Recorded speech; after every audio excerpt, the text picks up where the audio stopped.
हरे कृष्णा।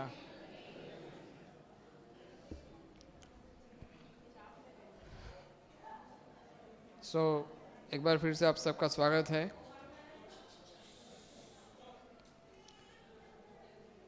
अभी आपकी कृष्ण कथा समाप्त हो तो हम चैतन्य कथा बताएं।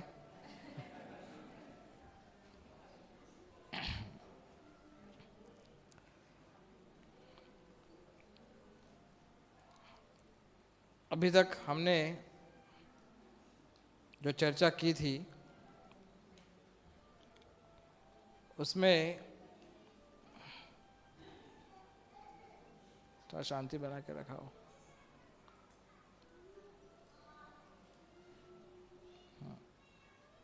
ओके,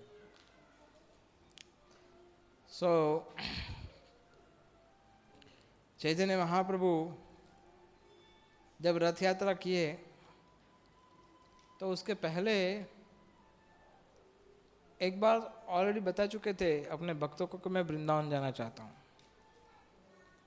इस रथ यात्रा के पश्चात भी महाप्रभु बताया कि मैं वृंदावन जाना चाहता हूँ।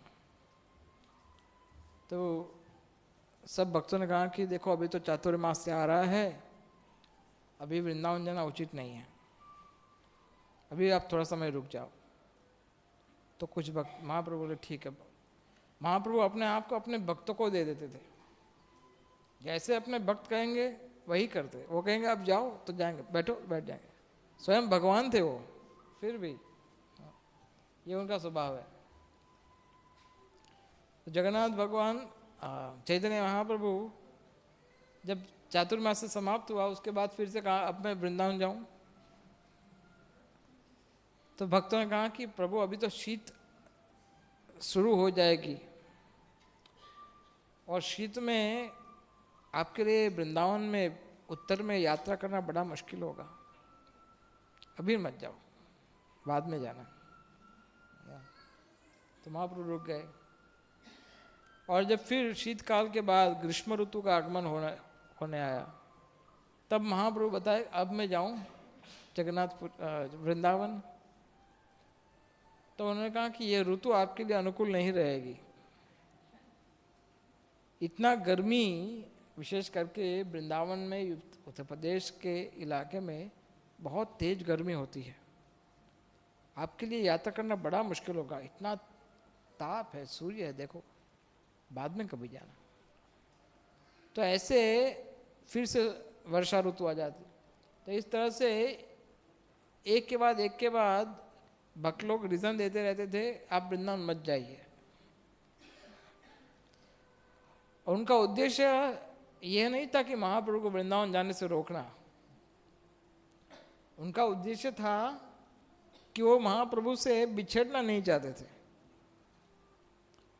चैतन्य महाप्रभु से दूर रहना नहीं चाहते थे वो, इसलिए बार बार ये कहते थे। लेकिन फिर एक बार फिर से उन्होंने नित्यानंद को कहा, सब भक्तों को कहा अब मैं वृंदावन जाता हूँ। तो भक्तों ने कहा हाँ हाँ ठीक है, आपने बहुत समय से आप कह रहे हो आपको वृंदावन जाना है, अवश्य जाइए, हम सब आपके साथ साथ हैं। सब वृंदावन जाइए। तो नित्यानंद प्रभु और रामानंद रॉय और जो भी सब भक्त लोग थे सब उनके साथ साथ चल दिए, गदाधर पंडित और सब। और वही कीर्तन करते करते हरिहराय नमः कृष्ण यादवाय नमः गोपाल गोविंद राम श्री मधुसूदन हरिहराय नमः कृष्ण यादवाय नमः गोपाल गोविंद राम श्री मधुसूदन हरिहराय नमः कृष्ण यादवाय नमः गोपाल गोविंद राम श्री मधुसूदन।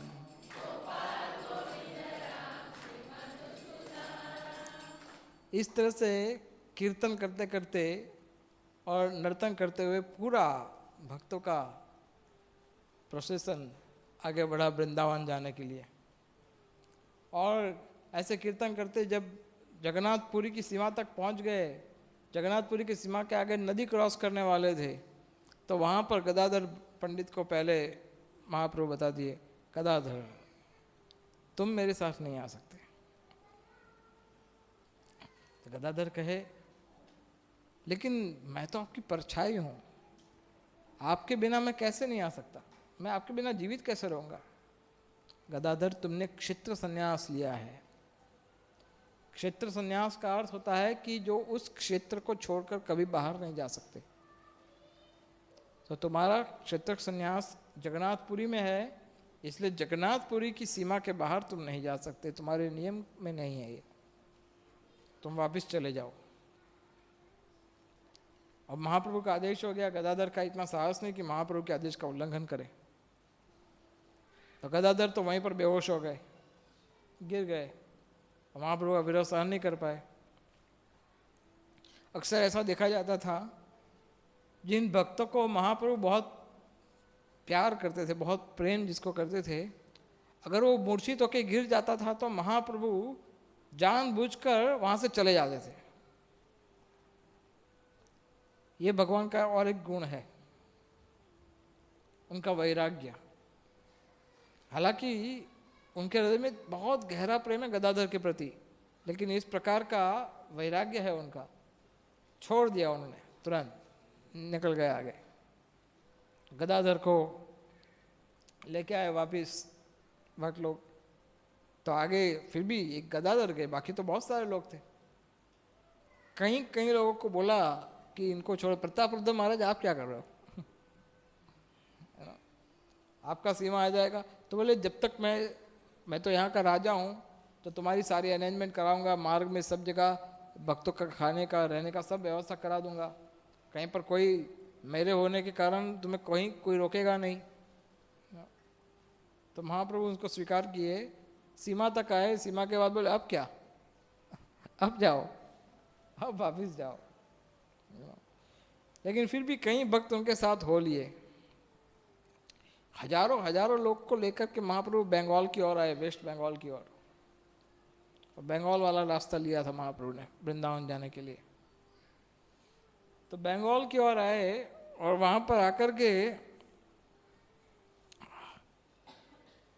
वहाँ मैसेज भिजवा दिया कि महाप्रभु आ रहे हैं आगे, पहले बता दिया।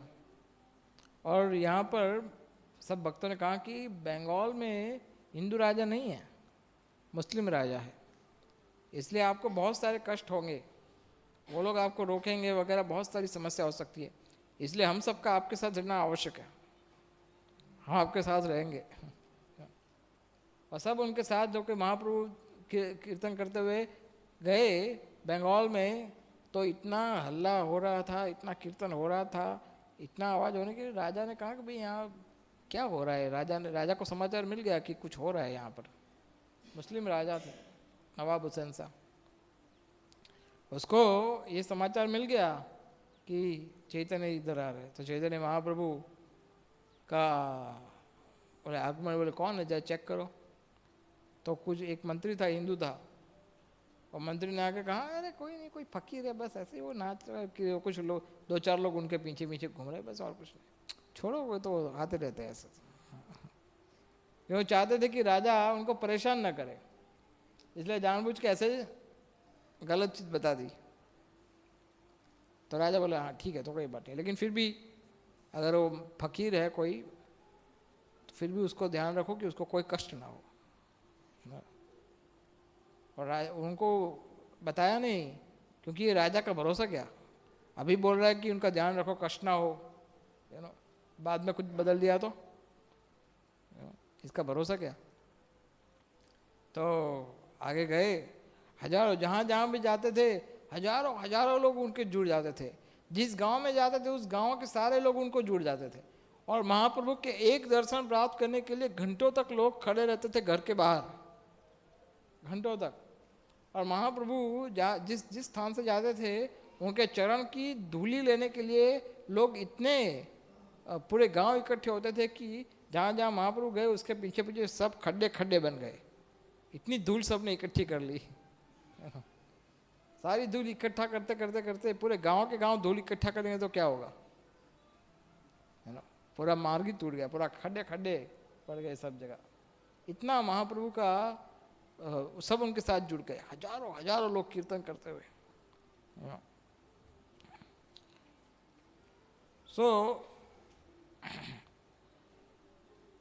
जब इस तरह से कीर्तन करते करते महाप्रभु आगे पहुंचे तो वहाँ पर शांतिपुर भी गए, अद्वैताचार्य का निवास, वहाँ सच्ची माता को मिले और सच्ची माता को मिलकर के वहाँ पर भी हजारों भक्त, पूरे मायापुर के सब भक्त सब उनको मिलने आए, वही जैसे पहले एक बार हुआ था, सब उनको मिलने आए सिवाय के एक भक्त। कौन? लक्ष्मी प्रिया। वो भक्त नहीं आता, उनको नहीं आने का था। वो फिर से उनको पता पड़ा कि महाप्रभु आए हैं इस स्थान पे, लेकिन वो नहीं आ सके। सच्ची माता दर्शन दिए, महाप्रभु उनको मिले और वहाँ से फिर महाप्रभु आगे बढ़ गए कीर्तन करते हुए। अब इस बार वो गए रामकेली में, रामकेली गांव में, कनाई नाटशाला करके एक जगह है। तो जैसे महाप्रभु उधर आए तो वहाँ पर इन लोग का निवास स्थान था जो नवाब हुसैन शाह के प्रधानमंत्री थे, साकर मलिक और दबीर खास। और साकर मलिक और दबीर खास एक फाइनेंस मिनिस्टर थे और एक प्राइम मिनिस्टर थे। तो ये दोनों राजा के सबसे प्रिय लोग थे। हालांकि थे ब्राह्मण कुल में जन्म लिए, लेकिन राजा की सेवा कर रहे थे कई समय से। तो और राजा ने फिर से पूछा उन दोनों को, कौन है ये, बहुत तेज है उसमें, बहुत लोग उनको फॉलो कर रहे हैं, कौन है ये? कोई पीर मालूम होता है, कोई पीर होगा ये। कोई, अरे नहीं रूप सनातन, वो उनका आध्यात्मिक था, नाम था रूप सनातन, वो साकर मलिक और दबीर खास। नहीं यार कुछ नहीं है, तो आते जाते रहते ऐसे, कोई ध्यान मत दो इसको। वो जानते थे ये हमारे प्रभु है रूप सनातन। और राजा को ऐसा बोल करके वो राजा को अपने दूसरे काम में लगा करके ये दोनों चले गए महाप्रभु को मिलने के लिए। और महाप्रभु को मिलकर के पूरा उन्होंने राजविवेश त्याग करके उनके दांत में तिनका लगाकर दोनों महाप्रभु के चरण में गिर गए। कहा कि हम पर कृपा कीजिए प्रभु, हम बड़े तुच्छ है, नीच है, अधम है, हमने पूरा जीवन व्यतीत कर दिया म्लेच्छों की सेवा करके, और म्लेच्छों का संग करके हम म्लेच्छ से भी अधिक पापी हो गए। हम पे दया कीजिए, हम एक पशु की तरह आपकी शरण में आते हैं। हालांकि ये प्राइम मिनिस्टर थे और फाइनेंस मिनिस्टर थे, लेकिन महाप्रभु के शरणागत हो गए। और महाप्रभु ने कहा, उठो उठो, तुम मेरे नित्य पार्षद हो और मैं आज से तुम्हारा नाम बदल देता हूँ, रूप सनातन। तुम्हारा नाम, एक का नाम रूप, दूसरे का नाम सनातन। सनातन बड़े भाई थे, रूप छोटे भाई थे। लेकिन दोनों ने दीक्षा ग्रहण की महाप्रभु से, और महाप्रभु ने कहा कि हम फिर से हमारा मिलना होगा, अभी तो मैं वृंदावन की ओर जा रहा हूँ। तो रूप सनातन ने कहा, अगर आप बुरा ना माने तो हम आपको एक सुझाव दें। महाप्रभु बोले, हाँ बताओ क्या सुझाव है। कहा कि प्रभु, वृंदावन आप इस तरह से जाओगे हजारों लोगों को लेकर के? वृंदावन जाने का ये तरीका तो नहीं है। अगर आप वृंदावन जाना चाहते हो तो अकेले जाओ, तभी आप वृंदावन के रस का पान कर पाओगे। हजारों लोगों को साथ में लेकर अगर आप जाओगे वहाँ पर, तो आपके दिव्य लक्षण भी प्रकट नहीं हो पाएंगे। इसलिए अभी वृंदावन जाने के लिए ये उचित समय नहीं है। महाप्रभु बहुत प्रसन्न हुए। महाप्रभु ने कहा कि तुम्हारा अनुमान बिल्कुल सही है, तुम जो बता रहे हो वो सही बात है, किंतु रूप सनातन राम के लिए जगन्नाथपुरी और वृंदावन के मार्ग में नहीं आता है। मैं राम के लिए आया हूं केवल तुम दोनों के लिए, और तुम्हें मिलकर के, और तुम्हारा जो सुझाव है उसको मैं स्वीकार करता हूं। मैं इस बार वृंदावन नहीं जाऊंगा। लेकिन एक भक्त थे जिसका नाम था नरसिंह आनंद ब्रह्मचारी, और नरसिंह आनंद ब्रह्मचारी ऐसा महान भक्त था कि वो ध्यान लगाता था चैतन्य महाप्रभु के ऊपर, और चैतन्य महाप्रभु कहाँ कहाँ जाएंगे, क्या क्या लीला करेंगे, वो सब उनको दृष्टि में आता था, सब ध्यान में आता था। और वो पूरा मार्ग डेकोरेट करते थे पुष्प से इत्यादि, पूरा सजाते थे मार्ग, जिस जिस मार्ग से महाप्रभु जाने वाले होते थे। ऐसा उनका सेवा था नरसिंह आनंद ब्रह्मचारी का। तो एक बार नरसिंह आनंद ब्रह्मचारी ने उसी समय बोल दिया अपने मित्रों को, सहयोगियों को, कि इस बार महाप्रभु वृंदावन नहीं जाएंगे। तो सब भक्तों ने बोला, आप कैसे कह सकते हो इतने दावे से कि इस बार महाप्रभु वृंदावन नहीं जाएंगे? बोले, कनाई नाटशाला के आगे मैं ध्यान कर ही नहीं पा रहा हूँ, राम केली के आगे मेरा ध्यान हो ही नहीं रहा है, अर्थात महाप्रभु इस बार वृंदावन नहीं जाएंगे। और यही हुआ, महाप्रभु वृंदावन नहीं गए, वहीं से वापिस आ गए।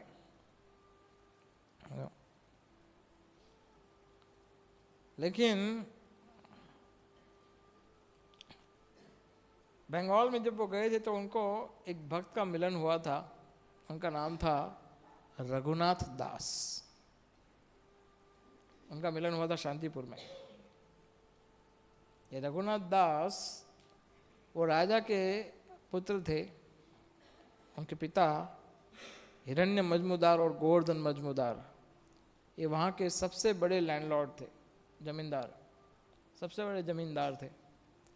और उनकी संपत्ति इतनी थी कि आपके टाटा बिरला अंबानी भी इनके पीछे, इनके सामने छोटे दिखेंगे, इतनी संपत्ति थी उनके पास। आप अगर गूगल में हिस्ट्री चेक करोगे तो आपको पता पड़ जाएगा ये कितने धनवान थे। और उनका, उन दोनों के भाई के बीच में एकमात्र उनका बेटा था रघुनाथ, एकमात्र उनका बेटा था रघुनाथ दास। रघुनाथ दास का पूरा कथा हम आपको कल बताएंगे, लेकिन आज वो बात बता रहे हैं कि जब रघुनाथ दास महाप्रभु को मिलना, उनके हृदय में बड़ी तीव्र कामना थी वो महाप्रभु के साथ जुड़ जाए। तो शांतिपुर में महाप्रभु को मिलने आए रघुनाथ दास, और रघुनाथ दास को महाप्रभु ने आदेश दिया कि अभी आप जाइए घर पे और इस तरह से रहिए जैसे किसी भी व्यक्ति को यह आशंका ना हो कि आप सब कुछ छोड़ के निकलने वाले हो। इस तरह से रहो। उदाहरण दिया उन्होंने, जैसे कोई स्त्री किसी दूसरे पुरुष का चिंतन कर रही होती है तो पति के सामने ऐसा व्यवहार करती है जैसे वो पति को सबसे अधिक पसंद करती हो। तो इस तरह से तुम एक गृहस्थ जीवन ऐसे बिताओ, किसी को पता ना पड़े कि तुम संन्यास लेना चाहते हो, और वापस चले जाओ, मैं फिर से हमारी मुलाकात होगी। तो रघुनाथ दास वापस गए, लेकिन बाद में जब चैतन्य महाप्रभु वापस आ गए जगन्नाथपुरी, अब बात तो वहीं की वहीं रही, वृंदावन कैसे जाए। तो फिर से उन्होंने कहा कि मैं अब अकेला जाना चाहता हूँ। फिर उन्होंने नित्यानंद को बोला कि देखो इस बार मैं वृंदावन जाना चाहता हूँ, किसी को लेकर नहीं जाऊँगा। तो किसी को तो लेके जाना पड़ेगा। बोले किसी को नहीं ले जाऊँगा, अकेला जाना चाहता हूँ। स्वरूप दामोदर ने कहा, उनके सेक्रेटरी थे चैतन्य महाप्रभु के, स्वरूप दामोदर ने कहा प्रभु आप ऐसा कीजिए, कल सुबह प्रातःकाल किसी को बिना बताए जगन्नाथपुरी से प्रस्थान कर दीजिए, किसी को बताना मत कि आप वृंदावन जा रहे हो, किसी भक्त को नहीं बताना। और मैं आपको एक ब्राह्मण दे रहा हूँ, बलभद्र भट्टाचार्य, वो आपकी सेवा करेगा, आपके लिए कुकिंग करेगा, आपका सब प्रकार का सेवा करेगा, और वो आपके साथ कल सुबह प्रातःकाल ज्वाइन हो जाएगा। आप जाएंगे, आपके साथ वो ज्वाइन हो जाएगा, आप उसको लेकर के वृंदावन का यात्रा करके आइए। तो ये निर्णय निश्चित हो गया। तो महाप्रभु गए आगे, जगन्नाथ पुरी से लेकर के अलग अलग जंगल के मार्गों में, और उनको बड़ा अच्छा लगा, कोई उनके साथ नहीं था। और बीच में आता था झारखंड का जंगल, झारखंड। तो जब महाप्रभु झारखंड में आए तो वहाँ पर बलभद्र भट्टाचार्य हमेशा ध्यान रखते थे कि महाप्रभु की यात्रा में कोई कष्ट ना हो, कोई पशु ना आ जाए, कोई जंगल के मार्ग से जा रहे थे ना। तो वहाँ पर पहुँचे झारखंड में, वहाँ पर रात्रि पड़ाव करने का था। तो महाप्रभु देखा, अचानक उन्होंने एक हाथी को देखा स्नान करते हुए। तो महाप्रभु ने नदी में स्नान करते समय पानी लिया और हाथी को पानी का छिड़काव किया, बोला बोल हरि बोल। तो हाथी खड़ा हो गया, दो पाँव ऊपर करके, और हरि बोल बोलने लगा। और बलभद्र भट्टाचार्य देखा, अरे। और फिर शेर और हिरण, ये दोनों एक दूसरे के हमेशा शत्रु होते हैं, लेकिन भगवान ने ऐसा प्रभाव दिखाया कि शेर को कहाँ, एक शेर को ठोकर लगे उनके चरण की, महाप्रभु का, चलते चलते। उनको पता नहीं था शेर सो रहा है कोई, महाप्रभु जा रहे थे और उनका पाँव लग गया शेर को, और शेर को पाँव लग गया तो वो शेर अचानक से उठ के हुआ, कृष्ण कृष्ण, सीधा उठ खड़ा हुआ। और हिरण को महाप्रभु देखे, हिरण को देखकर महाप्रभु बोले हरि बोल, तुरंत हरि बोल बोला। तो बलभद्र भट्टाचार्य हो क्या रहा है, पक्षी भी बोलने लगे हरि बोल हरि बोल, सब कुत्ता लोमड़ी जितने भी पशु, सब पशु पंखी सब हरि बोल बोलने लगे। और ये शेर और हिरण एक दूसरे को आलिंगन करने लगे, और उनके दोनों की आंखों में से अश्रुधाराएं बहने लगी, प्रेम की, कृष्ण प्रेम की अश्रुधाराएं। और उनके बीच में किसी भी प्रकार की शत्रुता रही नहीं। यही कृष्ण भक्ति का प्रभाव है। जब दो भक्तों के बीच में कृष्ण मुख्य बिंदु होते हैं, जब दो भक्तों के बीच में कृष्ण प्रेम ही चरम सीमा है, और दोनों भक्त का एक ही लक्ष्य है कृष्ण की प्रसन्नता, तो वो आपस में कभी भी शत्रुता नहीं रख सकते। तो ये वैष्णवों का लक्षण होता है। जहाँ वृंदावन होता है, जहाँ कृष्ण होते हैं, जहाँ भगवान का धाम है, जहाँ भक्ति का वातावरण है, वहाँ पर शत्रुता या ईर्ष्या नाम की कोई वस्तु होती ही नहीं है। और जहाँ जहाँ ये वस्तुएं होती है, वहाँ पर भक्ति का वातावरण कमजोर है या नहीं है।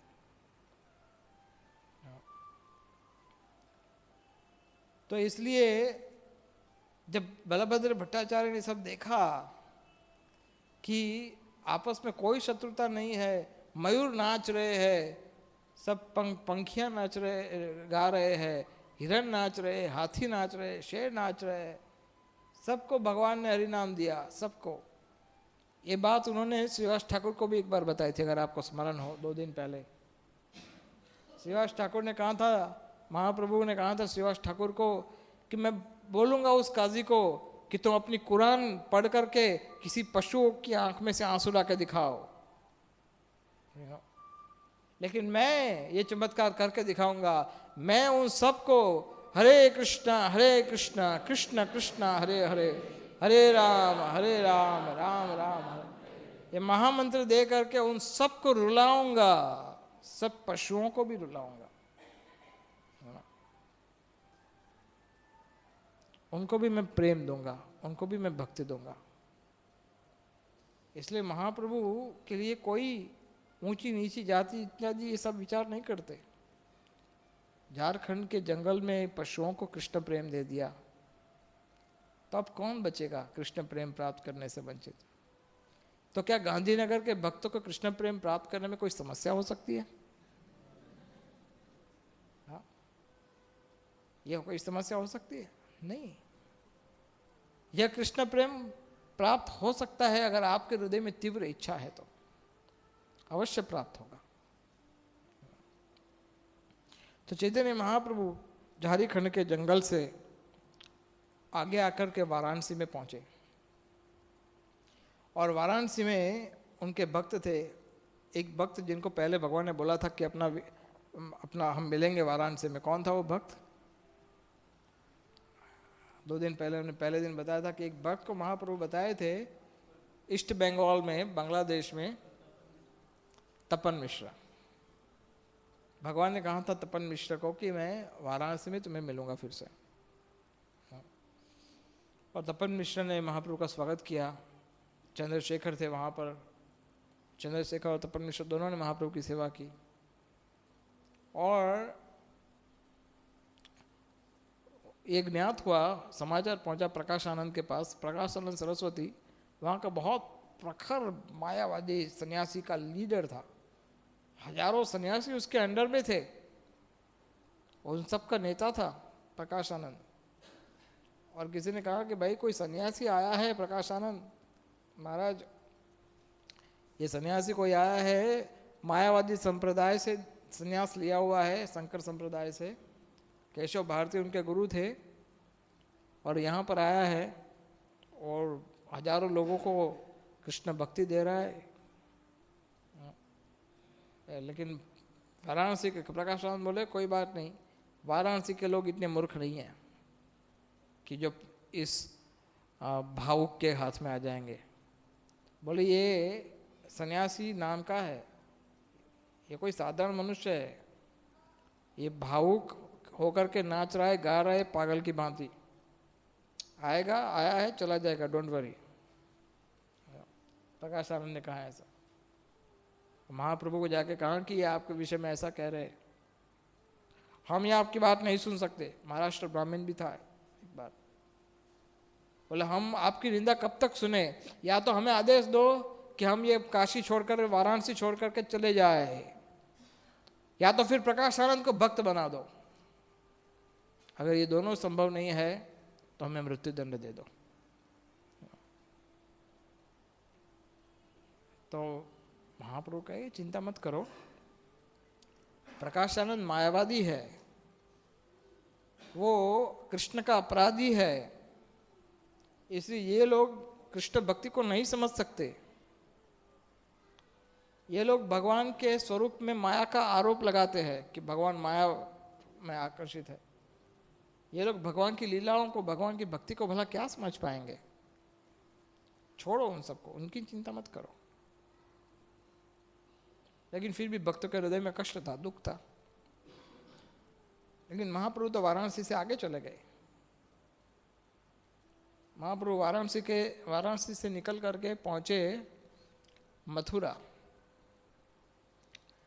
मथुरा में जैसे प्रवेश किया, महाप्रभु बहुत प्रसन्न हो गए, क्योंकि उनका अपना जन्म स्थान कृष्ण लीला में जो था मथुरा, वहां पर वो देखे मथुरा। विश्राम घाट में स्नान किया, और विश्राम घाट में स्नान करके एक ब्राह्मण के घर पे गए। वो ब्राह्मण सनोडिया ब्राह्मण था, और ब्राह्मण माधवेंद्रपुरी का शिष्य था। जो माधवेंद्रपुरी की हमने चर्चा की थी कल, कि जिन्होंने श्रीनाथ जी गोपाल जी का जो विग्रह है उनकी स्थापना की है।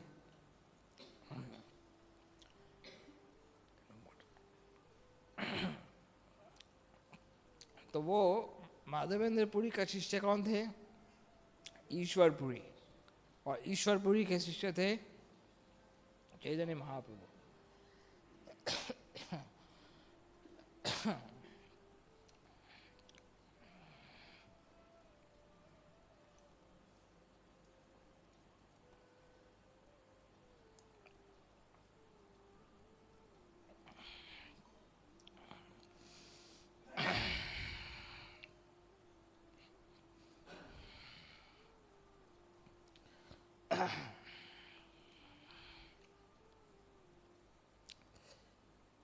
तो महाप्रभु को जब ये पता पड़ा कि ये तो माधवेंद्रपुरी का शिष्य है,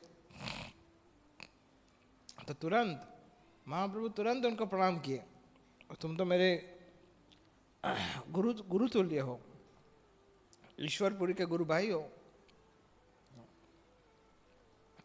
तो सनोडिया ब्राह्मण जो थे उन्होंने प्रणाम किया महाप्रभु को, आप सन्यासी हो। लेकिन बाद में उन दोनों ने कृष्ण कथा की और महाप्रभु कहे कि क्या तुम मुझे वृंदावन के 12 वनों का दर्शन करा सकते हो? तो सनोडिया ब्राह्मण ने कहा अवश्य, हम कल से यात्रा आरंभ करेंगे, ब्रजमंडल परिक्रमा, 12 फॉरेस्ट जो है वृंदावन के, जो 12 वन है वहां पर हम जाएंगे। तो दूसरे दिन महाप्रभु चले गए उस ब्राह्मण के साथ, सनोडिया ब्राह्मण, बलभद्र भट्टाचार्य और महाप्रभु, ये सब यात्रा पर निकल गए। एक एक वन की यात्रा करने लगे। मधुवन गए, जहाँ ध्रुव महाराज की सेवा पूजा की उन्होंने। फिर तालवन गए, तालवन में उन्होंने शंकरशन भगवान बलराम की पूजा की। फिर तालवन से आगे गए काम्यवन, काम्यवन गए। काम्यवन फिर और कौन से वन है?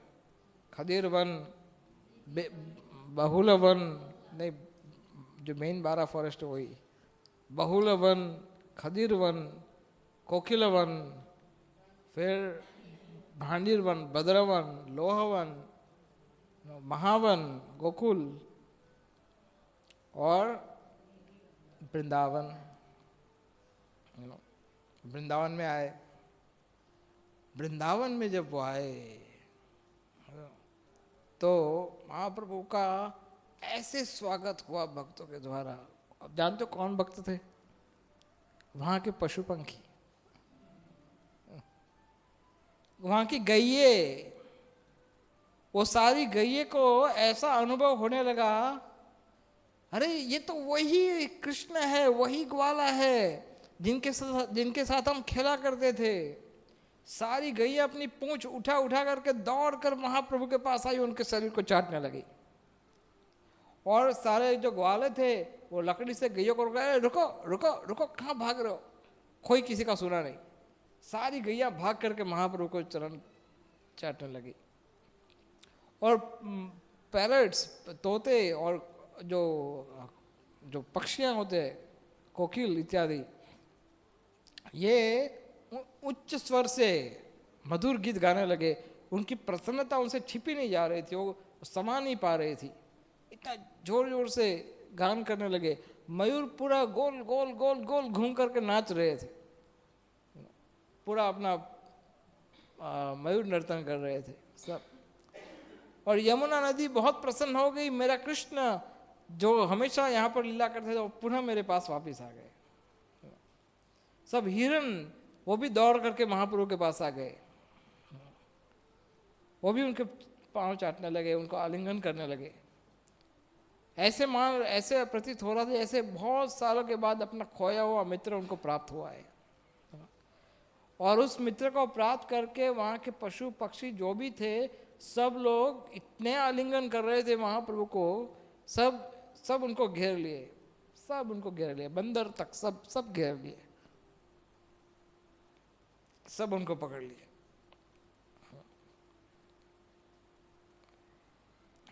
और इतना ही नहीं, 2 पैरट बैठे थे पेड़ के ऊपर, उसमें से एक पैरट जो था वो कृष्ण का गुणगान गाने लगा। महाप्रभु इशारा किया गाओ, तो गाना शुरू कर दिया उसने। महाप्रभु का आदेश होते ही महाप्रभु शक्ति दे दिया उसको, तो कृष्ण का गुणगान गाने लगा। एक पैरट ने कृष्ण का गुणगान गाया तो दूसरे पैरट की ओर देखा, तो दूसरे पैरट राधा रानी का गुणगान गाना शुरू कर दिया। राधा रानी का गुणगान गाना शुरू किया तो सामने कृष्ण का गुणगान, तो दोनों के बीच में स्पर्धा होने लगी। और महाप्रभु इन दोनों के वार्तालाप को सुनकर प्रसन्न हो रहे थे। तो ये 12 वन की यात्रा, वृंदावन की यात्रा करके महाप्रभु राधा कुंड श्याम कुंड पहुंच गए थे।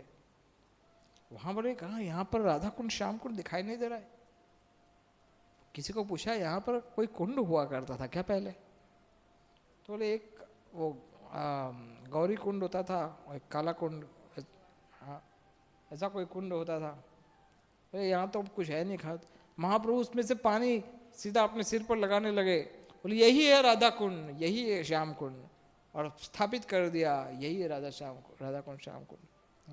और इसके पश्चात आज आप सब भक्त लोग जा सकते हो, राधा कुंड कहाँ पर है, श्याम कुंड कहाँ है। चैतन्य महाप्रभु की कृपा से मिला। जैसे महाप्रभु ने गोवर्धन दर्शन किया तो उनका हृदय संभाल ही नहीं पाए और इतने तेजी से जाकर के एक शिला के ऊपर पटक के गिर गए, गोवर्धन के ऊपर। और गोवर्धन की वो शिला को महाप्रभु आलिंगन कर दिया। और महाप्रभु को पता पड़ा कि माधवेंद्रपुरी ने जिस गोपाल जी की स्थापना की है कुछ समय पहले, कुछ सालों पहले, यह गोपाल जी का विग्रह गोवर्धन के ऊपर है। लेकिन महाप्रभु कहे कि मैं गोवर्धन के ऊपर पांव कैसे रख सकता हूं? गोवर्धन तो स्वयं भगवान का स्वरूप है, तो मैं उसके ऊपर पांव नहीं रख सकते। इसलिए वैष्णव कभी गोवर्धन के ऊपर पांव नहीं रखते। गोवर्धन शिला या गोवर्धन की शिला गोवर्धन पर्वत का अंश भी है तो उस पर भी पांव नहीं रखते। इसलिए जो भक्त लोग परिक्रमा करते हैं वो बहुत सावधान रहते हैं कि गोवर्धन के पास में जाते हैं, लेकिन ध्यान रहे पांव न लग जाए गोवर्धन को। तो गोवर्धन शिला को आलिंगन करके महाप्रभु बहुत क्रंदन किए। और जब महाप्रभु को पता पड़ा कि गोपाल जी का विग्रह का दर्शन नहीं हो सकता, तो महाप्रभु ने एक योजना बनाई। क्या योजना बनाई? दूसरे दिन सुबह समाचार प्राप्त हुआ सब जगह से कि यहाँ पर मुस्लिम सैनिक लोग आ रहे हैं आक्रमण करने के लिए और मंदिरों को नष्ट करने के लिए। इसलिए गोपाल जी का जो मूर्ति है, विग्रह है, उसको हटाना पड़ेगा। तो गोवर्धन पर्वत से उस विग्रह को टेम्पररी नेक्स्ट डे ही उनको गोवर्धन पर्वत से उठा करके गंथौली गांव में ले गए। पास में गांव है गंथौली गांव, तो गंथौली गांव में ले गए टेम्पररी। वो मुस्लिम लोग आक्रमण करने वाले ऐसी अफवाह आई थी। महाप्रभु का काम हो गया। महाप्रभु दर्शन करना चाहते थे, गोपाल जी नीचे आ गए, महाप्रभु दर्शन कर लिए गोपाल जी का। तो राधा कुंड श्याम कुंड का दर्शन करके कुछ समय तक वो अक्रूर घाट में अपना निवास बनाया था। महाप्रभु अक्रूर घाट में रहते थे। और वृंदावन का यह यात्रा खत्म करके वे गए प्रयाग की ओर। अभी ये प्रयाग की ओर जब वो गए तो वहां पर पहले से रूप गोस्वामी पहुंच चुके थे। रूप गोस्वामी ने भगवान को जब पहली बार मिले थे राम किले में, उस समय कहा था कि मैं राजपाट सब कुछ छोड़ना चाहता हूँ। नवाब हुसैन शाह को कहा कि देखो तुम्हारा राज्य ऑलरेडी इतना फैला हुआ है, इतना धनवान है, अब तुम अपना कोई आदमी को ढूंढ लो, अब हम रिटायर होना चाहते हैं, अब हम नहीं कर सकते आपकी सेवा, हमें छोड़ दो। तो बोले नहीं ऐसा तो नहीं हो सकता, हम दोनों भाई हम जाना चाहते। बोले नहीं, मैं तुम में से एक को रिटायर कर सकता हूँ, एक को तो रहना पड़ेगा। तो रूप गोस्वामी छोटा भाई थे। रूप गोस्वामी बोले ठीक है तुम रिटायर हो जाओ, लेकिन सनातन को तो रहना पड़ेगा इधर। सनातन बड़े भाई थे, ठीक है तो रहे। लेकिन रूप गोस्वामी ने अपने छोटे भाई अनुपम थे, उनसे एक मैसेज भिजवा दिया सनातन गोस्वामी के पास कि मैं रिटायर होने के बाद जो भी मेरे पास धन था, कई सोना की मुद्राएं नौका भर भर के थी, तो ये सारी मुद्राओं का मैंने डिवीज़न कर दिया है। उन्होंने 25% दे दिया था फैमिली के लिए, फिर 50% ब्राह्मण को बांट दिया। इस तरह से अलग अलग डिवीज़न किए थे 4 प्रकार। और कुछ उन्होंने बचा के रखा था 25% सनातन गोस्वामी के लिए, मैं लेस देन 25%। केवल 10,000 गोल्ड कॉइन्स थे, 10,000 स्वर्ण मुद्राएं नौका में 2 नौका भर के रखी थी।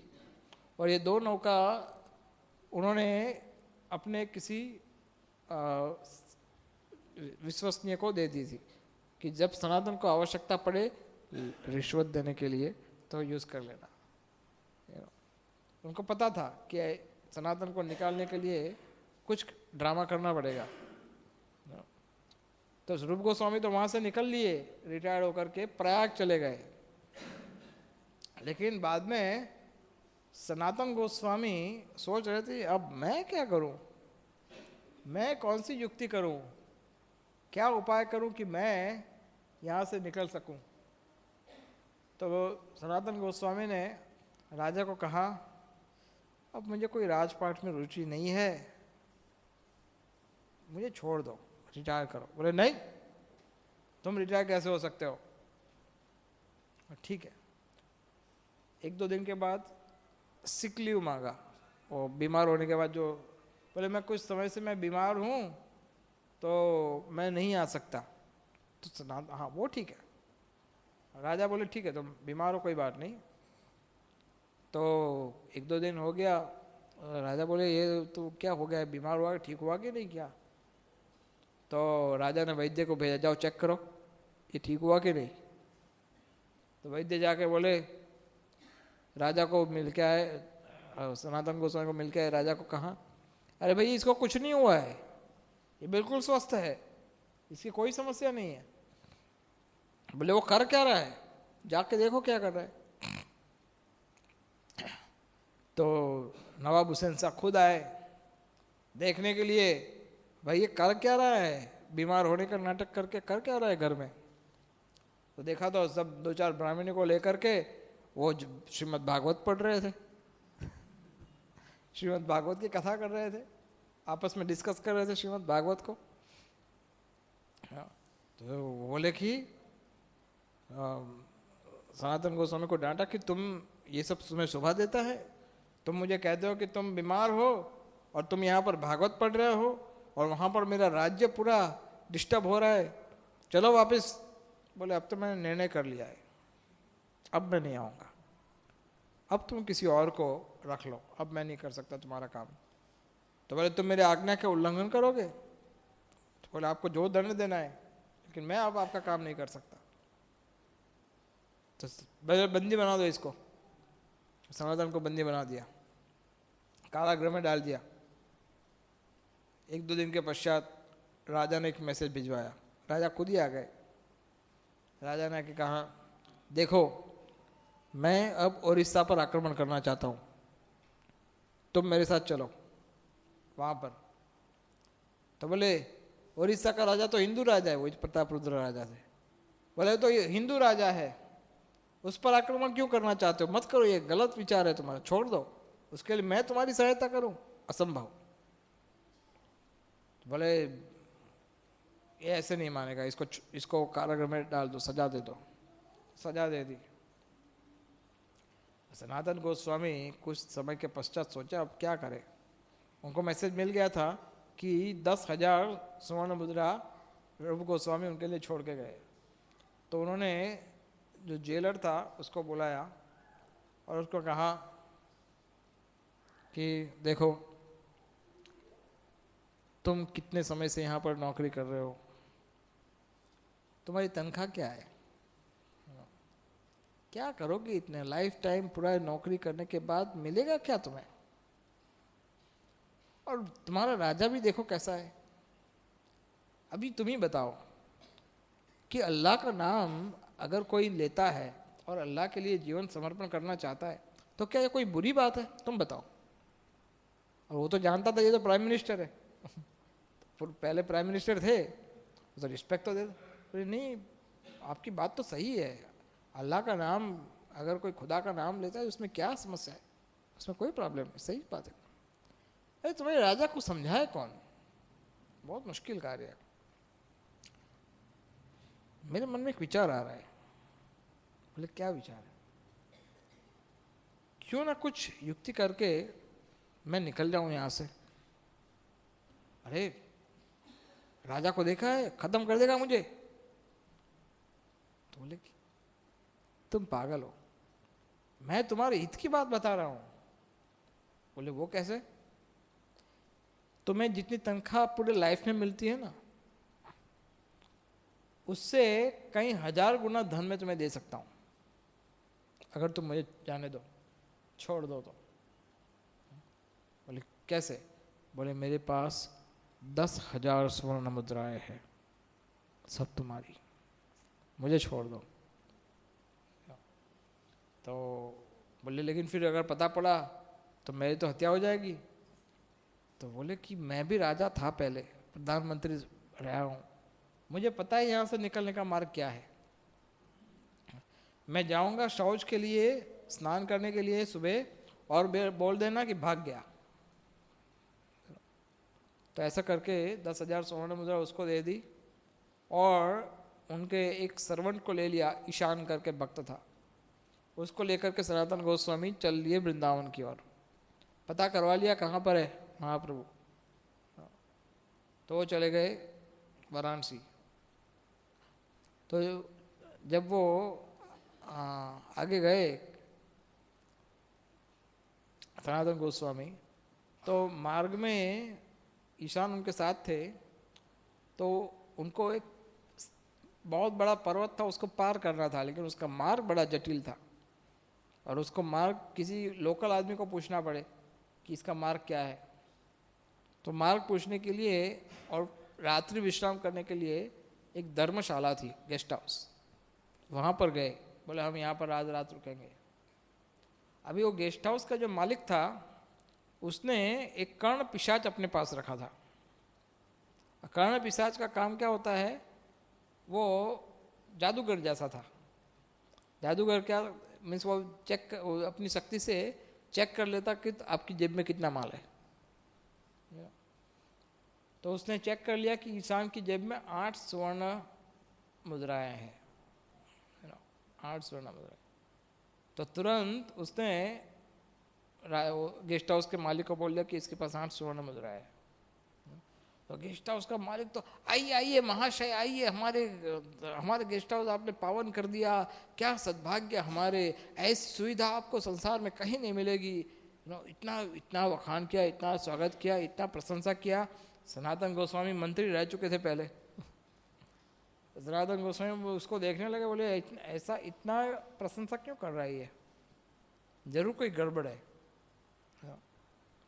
जरूर यहाँ पर कहीं काला है कुछ। बहुत चतुर थे ना, बहुत चतुर थे सनातन गोस्वामी। तो सनातन गोस्वामी ने ईशान को कहा, तुम्हारे पास कुछ धन है क्या?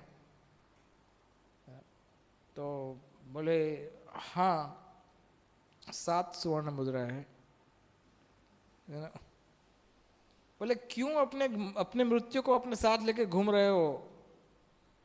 दे दो होटल के मालिक को, पहले से ही दे दो। तो कहा कि ये लो धन। होटल का मालिक बोले कि आप बड़े विद्वान प्रतीत होते हो, लेकिन आप संत प्रकृति के दिख रहे हो, इसलिए मैं आपको बता देता हूँ कि हमारा धंधा क्या है। मेरे पास एक जादूगर है जिसने पहले से पता कर लिया कि आपके पास 7 नहीं बल्कि 8 स्वर्ण मुद्राएं हैं।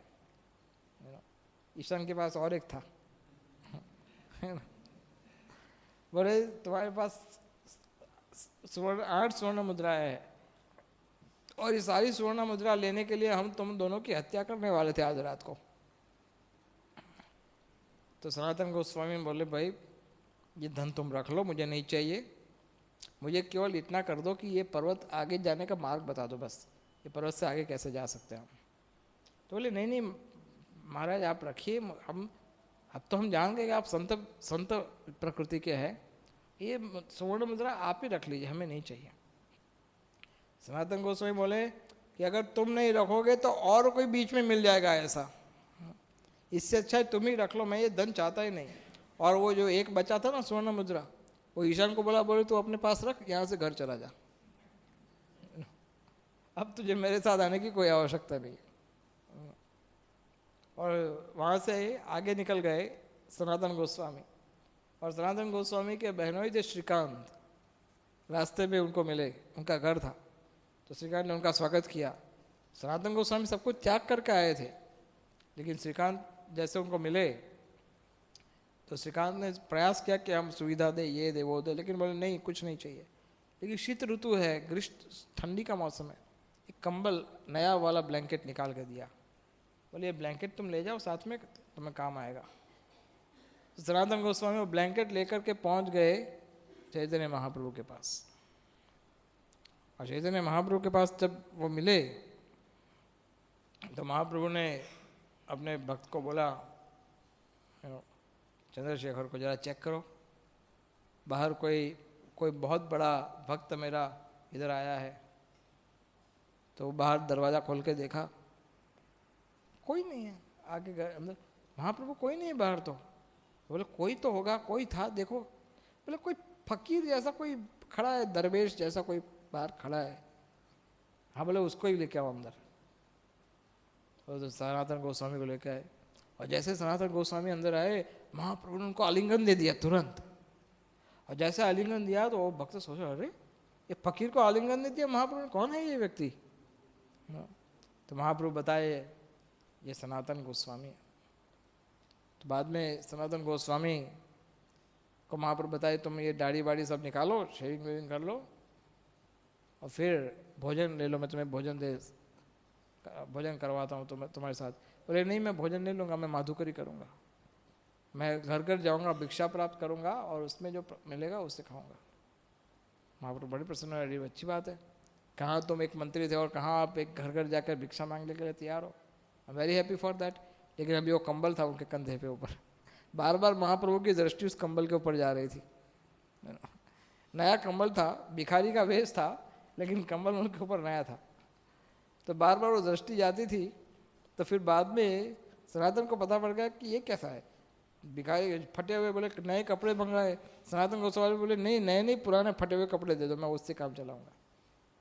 अरे फटे हुए कपड़े और गरीब जैसा वेश, बिल्कुल भिक्षुक जैसा वेश, और ऊपर नया कंबल कैसा लगेगा। तो नया कंबल लेकर के वो एक भिखारी के पास गए और कहा भाई तुम्हारा फटा हुआ जो पुराना कंबल है ना, उसको मैं एक्सचेंज करना चाहता हूँ ये नया कंबल तुम रख लो और पुराना कंबल हमें दे दो। तो भिखारी बोले क्यों गरीब का मजाक उड़ा रहे हो? बोले इतना अच्छा कंबल तुम मुझे क्यों देना चाहते हो और मेरा फटा हुआ क्या करोगे? बोले मैं सच बोल रहा हूँ, मैं मजाक नहीं उड़ा रहा हूँ तुम्हारा, मैं सच बोल रहा हूँ, मैं चाहता हूँ ये तुम रख लो, मुझे तुम्हारा फटा हुआ दे दो। ठीक है, अजीब है। तो दे दिया और फिर वो फटा हुआ कंबल उन्होंने ले लिया। तो अभी महाप्रभु ने जो चैतन्य चरितामृत का जो बहुत ही महत्वपूर्ण भाग है, रूप गोस्वामी को और सनातन गोस्वामी को जो महाप्रभु ने शिक्षा दी थी, संदेश दिया था जो हम सबके लिए है, वह संदेश बहुत ही महत्वपूर्ण है। वो संदेश हमारी भक्ति का बहुत ही जो वाइटल हमारा है। अगर उस संदेश को हम ग्रहण करेंगे, उसका संदेश को हम समझेंगे, उसका पालन करेंगे, तो हमें भी रूप सनातन की भक्ति प्राप्त हो सकती है, रूप सनातन की चरण की सेवा प्राप्त हो सकती है। समय का अभाव है, इसलिए बहुत सारी बातें हम अभी तो नहीं बता सकते।